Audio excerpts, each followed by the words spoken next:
The Eclair goes now close enough to the hippo-anchored canoe for a rope to be flung to the man at her bows. He catches it and freezes on gallantly.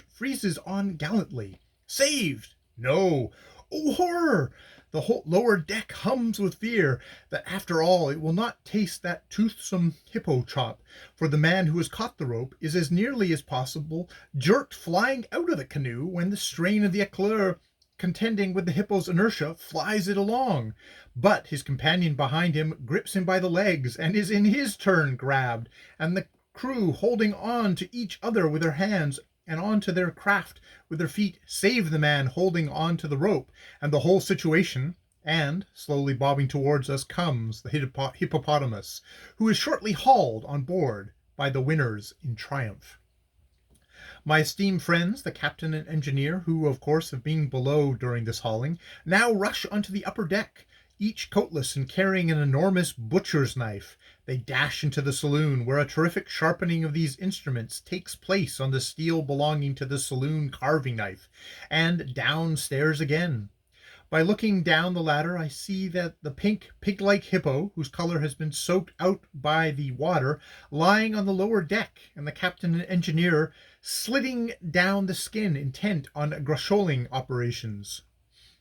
Providentially, my prophetic soul induces me to leave the top of the ladder and go forward. Run to the windward, as Captain Murray would say, for within 2 minutes the captain and engineer are up the ladder as if they've been blown up by the boilers bursting, and go as one man for brandy bottle, and they wanted it if ever a man did, for remember that hippo had been dead and in warm river water for more than a week.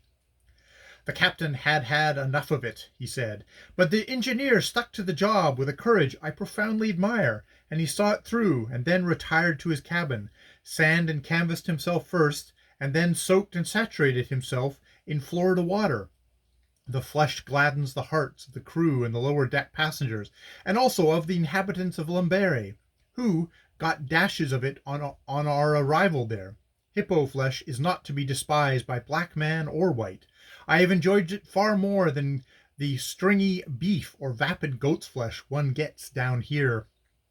I stayed on board the Eclair all night, for it was dark when we reached Lmbrn, too dark to go round to Conway, and next morning, after taking a farewell of her, I hope not a final one, for she is a most luxurious little vessel for the coast, and the feeding on board is excellent, and the society varied and charming, I went round to Conway.